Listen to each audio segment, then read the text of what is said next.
este panorama sucedido lo sucedido? Pues mira, Carmen, la verdad es que tenemos que ponerle nombre a las cosas. Tú, por ejemplo, tú has tenido 2 programas sumamente completos. La verdad es que ha sido muy interesante escuchar a los ministros, las ministras. Ha sido las opiniones legales, ¿no? Ha sido muy completo. Y hay que ir nombrando las cosas. Tú, por ejemplo, le preguntabas desde el ministro Lainez y luego a la ministra Piña que qué ha pasado con los otros recursos. ¿Sabes que los otros recursos no han sido entregados a los ministros? Todavía, hasta ahora. Los de controversia. Así es. ¿Por qué? Porque saben que, en general, saben que no van a prosperar, ¿no?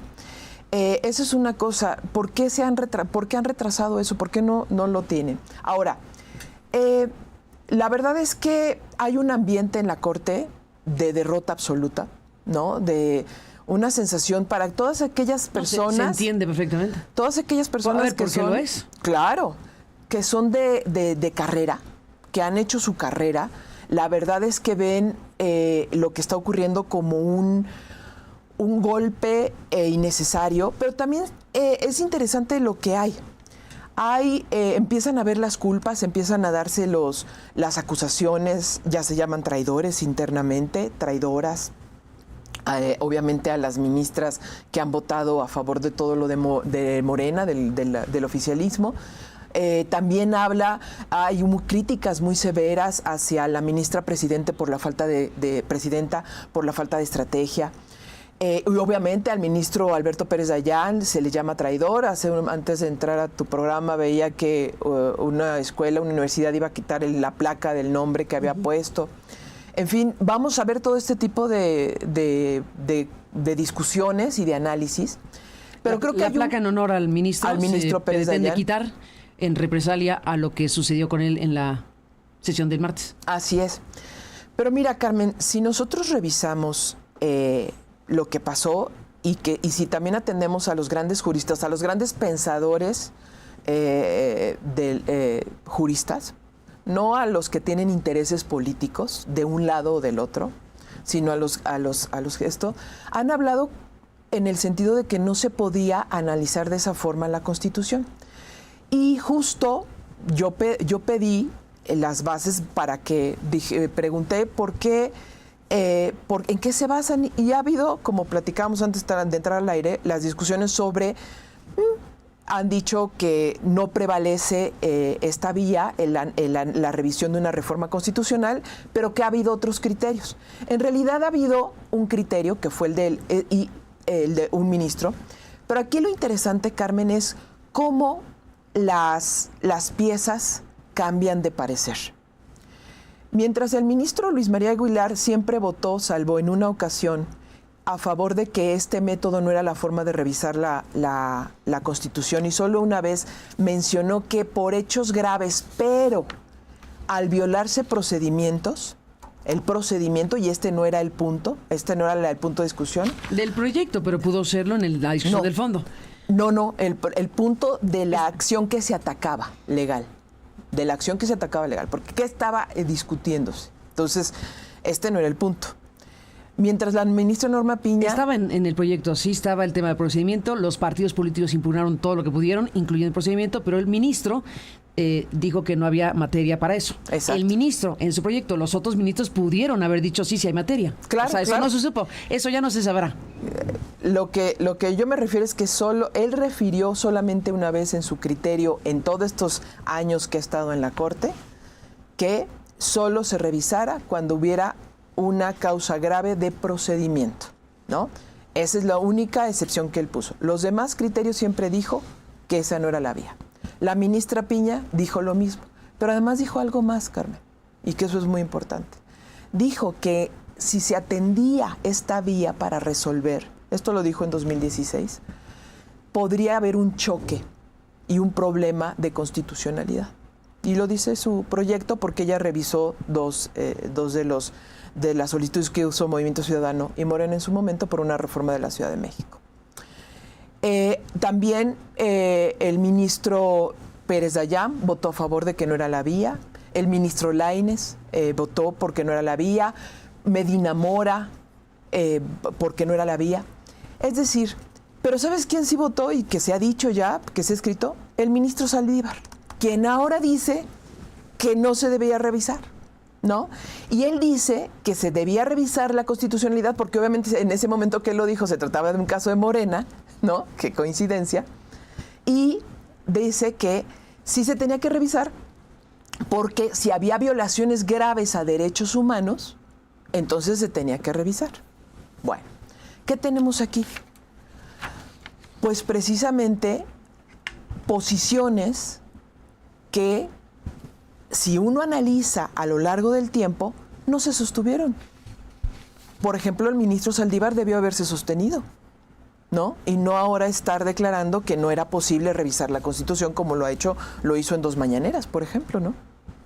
El problema es que entonces estamos viendo que es una corte que tenía criterios y que ahora estaba operando en un último recurso, que consideró último recurso, y que en lo particular y en lo personal, Carmen, pienso que estaba decidiendo políticamente en muchos sentidos, probablemente en bien del país, en una vía alterna que era necesaria e indispensable, ante una reforma que es total y absolutamente inviable. Total y absolutamente inviable y que pone en riesgo el país. Y aquí me lleva a otra cosa, Carmen, muy importante. La llegada de Donald Trump añade un ingrediente al proceso que está sufriendo el Poder Judicial muy peligroso y en el que hay que poner alertas y que tendría que analizar el gobierno de México, el Estado mexicano, cuál va a ser su definición frente a eso. Porque no solo estamos hablando de que los inversionistas necesitan tribunales serios y sólidos, sino estamos viendo, Carmen, que las debilidades institucionales van a ser el arma perfecta para que Donald Trump, que tiene una agenda, pero en dos aspectos muy importantes que ya lo mencionaba Jesús Esquivel, uno, la economía, que eso va a atacar, va a ser un arma muy fuerte contra México, fuertísima, viendo a China como el gran enemigo por 2 vías, en lo económico y en el fentanilo y todas las nuevas drogas, que no solo es fentanilo, sino son drogas sintéticas que están con insumos de China, procedentes de China fundamentalmente, se están construyendo. Entonces tenemos la agenda económica que está presionando a Donald Trump y eso va a obligar a la presión hacia México, no solo para mejores condiciones, sino para garantías muy fuertes, sino adicionalmente la guerra contra el crimen organizado, la efectividad de un sistema de justicia y de seguridad que permita llevar a la cárcel, permita contener, detener y someter a juicio a los criminales. Es decir, que ahora, en retrospectiva, la medida de la Corte, que presentaba la Corte como opción, hubiera sido el mejor camino frente a la elección de Donald Trump, la mejor salida para el gobierno federal. Pero ya no lo es. Y la única mejor forma que existe en este momento es arreglar las reformas sustantivas que permitan hacer viable, porque en este momento no es viable. No es viable la forma en que se está haciendo y que se va a hacer. ¿Por qué no es viable? ¿Por qué no es viable? A ver, aterricemos esta idea. Porque no hay capacidad ni técnica, ni además del voto logística y del voto popular para más llevar del a dineral cabo. que va a costar. Mira, deja tú. No, bueno, sí, también. Deja tú. También nos va a costar un dineral. Además, pero bueno, supongamos que somos riquísimos y que no nos importa el dinero. Y que tenemos un ahorrito y ya está. Supongamos que no nos importa el dinero. A ver, pero logísticamente no es viable. Pero además, ¿sabes qué, Carmen? Por ejemplo, tú sabes que Michoacán ya aprobó la reforma de justicia judicial, ya en cualquier momento somete a sus jueces a la elección. Y así van a ir en cascada. Imagínate la serie de reformas en el país a nivel local, pero solo a nivel federal. Una locura. Numéricamente es imposible de operar. Imposible. La operación es el problema. El proyecto del ministro González Alcántara Carrancá, yo digo que era un favor gigante al régimen, porque dejaba la elección de ministros y el Tribunal de Disciplina, al que acotaba un poquito, pero eliminaba esta intransitable elección de jueces y magistrados. Totalmente, Carmen. Pero no la tomaron. Pero a ver, pero es que ahí vamos, y la discusión va a estar así en el futuro y en la historia. Ese es el punto. Se estaba manejando la Corte como un ente político, no como un ente pura y absolutamente judicial. Ese es el punto, Carmen. Ese es el punto. ¿Qué corte era? Y es que esos personajes, el mismo Luis María Aguilar que vimos en la fiesta de Collado, esos mismos ministros que jugaron al poder, ¿no? Pues ahora están ahí y esos resolvieron. El punto es ese, la esencia es ese, Carmen. El poder judicial. ¿Cuál es el papel histórico que debía jugar y que no jugó desde antes y cuál tenía que jugar ahora? En efecto, tú dices, el balón ahí estaba. Yo también lo creo. Pero era un balón político, no era un valor político jurídico sin duda. A ver, político jurídico. Imposible de que no fuera político, pero era político jurídico, jurídico político, como lo quieras ver. Pues sí. ¿Le toca a la Corte? Eso tienen que dirimirlo las grandes mentes. O sea, yo he visto a Juan el exministro de la Corte y exdirector del Instituto de Investigaciones Jurídicas, que ha dicho Valadez. Diego Valadez. Diego Valadez lo ha dicho insistentemente. Las reformas a la Constitución no se pueden revisar por esa vía. ¿Hasta dónde era posible llevar más allá a la Corte? Es una discusión muy fuerte, como la que hemos llevado, Carmen. Como haya sido, ganó la procedencia. Y Así no es. fueron al fondo. Para mí ese es el tema. Independientemente de esta discusión de si podían o no, si los criterios de antes, después y de lo que sea, eso desde luego es un asunto fundamental. Así Pero es. al final, el momento clave y para la historia era que decidieron plantear que era procedente revisar la Constitución. Se votó y se ganó esa postura. Punto. Y los que votaron en contra tendrían que respetar esa mayoría que dijo se puede, vamos al fondo, pero no quisieron, no aceptaron que Pérez Dayán iría por el sobreseimiento y que entonces 4 votos no los tenían y entonces paremos aquí. Nos quedaron a deber absolutamente Todos, porque esa Corte tenía que haber discutido el fondo del asunto, no solo el proyecto, sino el fondo del asunto y poner a votar el fondo del asunto. Y ahí hubiéramos querido ver a Pérez Dayán votando una vez perdido el punto de la procedencia. A ver, ¿de qué estamos hablando? De una cosa histórica. Yo creo que Pérez Dayán debería tener que hablar y decirlo. Sería bueno, invitado está. Sí. Le hemos invitado a todos los ministros, algunos han aceptado, otros todavía no. Y todos tienen que hablar de toda su trayectoria, porque no puede salir ahora un ministro a decir hicimos todo lo que pudimos hacer, como adalides de la jurisprudencia y no pueden. Porque no es cierto la historia que tuvieron, la trayectoria que llevaron a esto.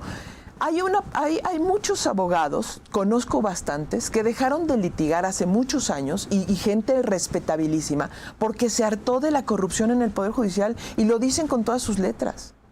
Y también de su cercanía con el poder. A ver, no hay duda de que tenemos un problema gigante en la justicia. Nadie podía ponerse a defender el sistema judicial en México per se, porque con los grados de impunidad que existen y de todo lo que sabemos que hay en la justicia en México, eso no hay duda de eso. El diagnóstico es compartido por todo el mundo.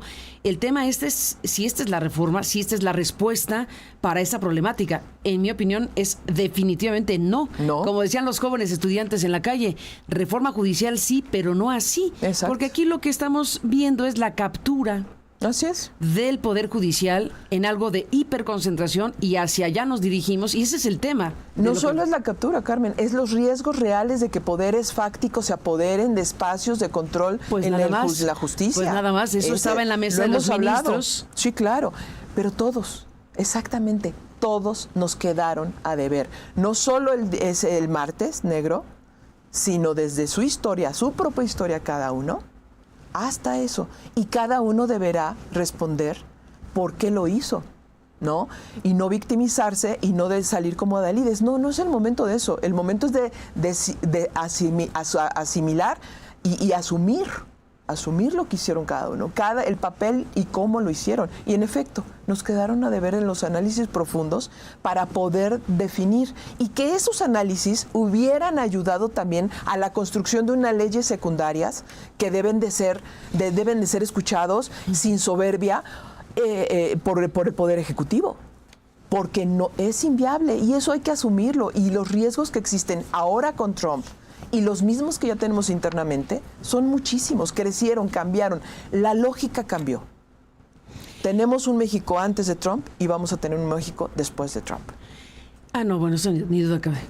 A ver, un México antes de Trump, después de Trump, un México antes de la reforma judicial, un México después de la reforma judicial, un México antes de los órganos autónomos, un México después de los órganos autónomos, un México antes de la reforma militar y un México después de la reforma militar y demás cuestiones que están en curso en algo trepidante.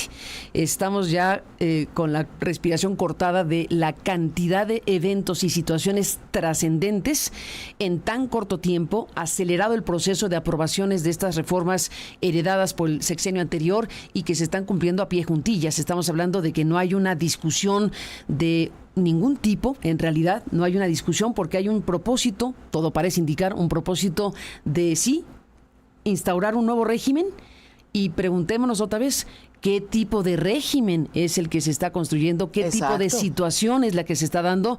Y nuestro buzón de voz, que no hemos podido sacar buzones porque estamos con muchos temas, pero nuestro buzón de voz está más abierto que nunca porque es importantísimo escuchar al público de México y de otras partes del mundo que escuchan en Internet, Estados Unidos en particular, a las personas que nos están siguiendo en Estados Unidos y en México y en otros lugares, pues invitados estamos todos a escucharnos y a opinar y a alentar, y alentar un debate público que tiene que ser fuerte, vigoroso, crítico, exigente, porque si no, ¿qué demonios? Estamos aquí con una planadora gigantesca y están ocurriendo cosas muy importantes en México. Maridalia Gómez. Así es, Carmen. Incluso, además de dar explicaciones, todos, y debemos sumar ideas, y que incluso aceptar la disonancia para construir ideas, mejores ideas. Los personajes del INAI y el IFETEL lo hemos sabido y fue secuestrado desde que nació. También tienen que darles explicaciones de por qué llegaron a donde llegaron, Carmen. El INAI es una desgracia, no lo podemos perder, tenemos que defenderlo ciudadanamente. Pero es cierto que sus consejeros jugaron a favor del poder. Lo hicieron, con resoluciones. Y no es posible que ahora solo se victimicen los comisionados. No es posible que ahora se victimicen solamente. Y lo mismo el IFETEL. O sea, todos tienen que dar explicaciones a la historia y a la nación y explicar y sumar, reconocer su responsabilidad y sumar para construir. Y sin soberbia el Ejecutivo tiene que hablar y tiene que construir. Eso es lo que tenemos que hacer ahora, en un momento de transformación. Porque justo lo que viene con Trump tiene que encontrar un país con instituciones muy sólidas. Porque además son exigencias del Tratado de Libre Comercio, muchas de ellas. Y entonces, del TEMEC, muchas de ellas deben estar muy sólidas, porque son exigencias que si no pueden ser arbitradas negativamente y pueden costarnos mucho, no solo los millones que nos va a costar la logística del Poder Judicial, mucho más, ¿no? Entonces, los escenarios existen, todos los escenarios de Donald Trump, aunque haya ahora un compromiso y de que no, por lo que sé, de que no se extralimite como se extralimitaba en su primera gestión hace 4 años, también es cierto que llegó con los más grandes poderes respaldados, las iglesias, los empresarios, las derechas, y sin duda el voto popular.